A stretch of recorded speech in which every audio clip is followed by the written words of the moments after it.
Hey everyone, Little Miss Gamer here, and I'm here to talk to you guys this week about a game that's been taking up a good portion of my time lately. So much so that I've actually been making excuses for why I've been playing it so much. I deserve a break. I'm learning a skill. I must defend my honor. So what could it possibly be that has been so unexpectedly awesome? Well, it's a game called Typing Maniac, and it's a Facebook application. Now I know most Facebook applications are usually really lame. I'm sorry, I don't want to grow a little green patch, and I don't want to hatch an egg, and I definitely don't want to throw a sheep at someone. I mostly use Facebook as a way to keep in touch with people. You know, like see what my friends are doing, let them know what I'm doing. Rarely, if ever, do I sign up for an application. That is, until I saw one of my friends playing a typing game. I'll admit it. I have a weakness for typing games.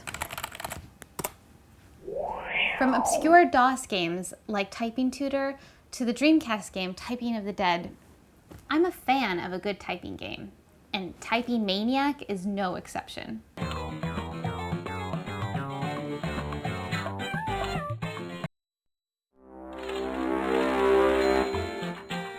The level starts off slow, with small words that are pretty easy for all levels of skill. The objective is pretty obvious. Type the words and enter them correctly before they hit the ground. As you type, you'll see that the letters light up when you've typed correctly. By hitting the spacebar or enter, the word leaves the screen. Occasionally, you'll see a word drop down with a darker background. This means that if you mess up in typing this word, it will immediately fall to the ground and then turn into a pile of paper. Too many words on the ground means a huge pile of paper, and inevitably, your demise. The levels get progressively faster and more difficult with big points awarded for no mistakes. And around level 4 is when the power-ups begin to appear. Yeah, that's right, power-ups. In a typing game, there are 4 different power-ups that you can get. Fire, this erases all the words on the board. Ice, this freezes all the words on the board for a limited time, allowing you to type them more easily. Slow, this slows down the speed of the words as they fall. And wind, this erases your paper pile of dropped words that have accumulated at the bottom of the screen. With the addition of power-ups, harder words, and faster gameplay, the game requires some pretty intense skills and strategy to stay alive past board 10. How does someone get past level 10? Or get 1,000,000 points, let alone 5,000,000 points? I know. Let's ask the reigning world champion. Oh, and look, he just emailed me back. Hi, Z. I cheated. What? Oh, of course. Well, that 5,000,000 did seem a little fishy. I wonder how many other top scores are legit. One of my favorite things about playing this game is trying to beat my friends' scores. And the person that I'm trying to beat as of right now, Lee from Still Gaming. Lee is kicking my butt in Typing Maniac. He's making my 173,000 look like mere child's play in compared to his 417,000. What, 9,000? Watch out, Lee. I'll get you. And that's what's so cool about Facebook. You don't need a gaming console, and I get to compete with my friends, a lot of whom don't consider themselves gamers. Metro Games, the creators of Typing Maniac, specialize in short, low-commitment games, and have also created knockoffs of many classics, including versions of Pac-Man, Scrabble, and Bejeweled. Overall, I finally found a Facebook application that I think is fun. And mark my words, Internet, I will beat Lee's score. Watch out, Lee. All right, let's go do some viewer mail. Come on. Hey everyone, Little Miss Gamer here, and I'm here today doing viewer mail from Union Square. Because I figured what better place to connect with people, just like we were talking about with Facebook apps, than at Union Square. So here we are, and I got some questions. First one is from Evan. Hi there, I'm a really big fan of yours, and I've got a question you may or may not get a lot. Anyways, when can us fans be expecting some Little Miss Gamer t-shirts? Even though I'm a guy, I'd be so excited to go out in public and show off a Little Miss Gamer shirt. Are you planning on making any? Please let us fans know. Much love, Evan. Well, Evan, I don't know. Do you guys, I mean, I know, alright, obviously Evan wants a shirt. What do you guys think? Shirts? Do you guys want shirts? If so, we can make that happen. But I don't know, maybe we could do something besides shirts, like stickers or something that's like a one-size-fits-all kind of thing. So write to me at Little Miss Gamer, or write to me at z@littlemissgamer.com and let me know what you guys think if you want some merch or something. Alright, moving on.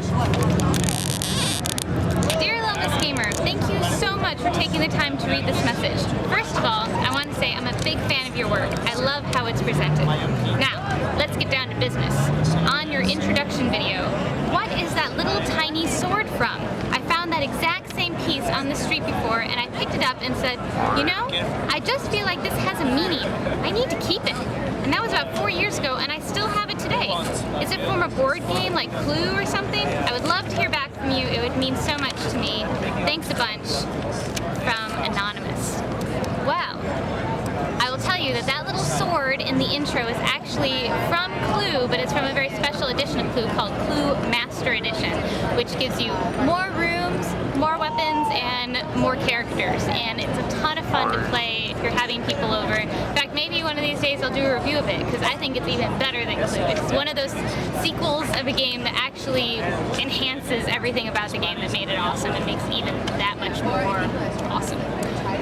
Alright, so hold on to that sword, because it's a pretty cool prop, and I love it. It's like very detailed, you know? Okay, here we go. Another question. I love the show, and it reminded me that I really like retro games. It always feels like I'm going back to my childhood, but I have a problem. I totally suck at these games. I'm not a bad gamer with more modern stuff, but I can never get the hang of the older games. Were the games really that much harder, or am I just not used to them? JP. Well, I would say that they're a very different genre and a different aesthetic. The older retro games, it's a simpler kind of way of looking at games. You have, generally speaking, one, maybe two main objectives, but they are harder in a sense that they weren't made to be beaten, a lot of them. They were just made to be mastered in some ways, and you continue to master yourself by getting higher and higher scores and just really competing against yourself and your friends. And you know, in the case of like King of Kong, becoming like a world champion at a certain kind of game. And occasionally, like we've seen with some of these games, you can get to a kill screen, but that's not even really the end of the game. That's just the game can't continue on anymore. You've truly beaten the game.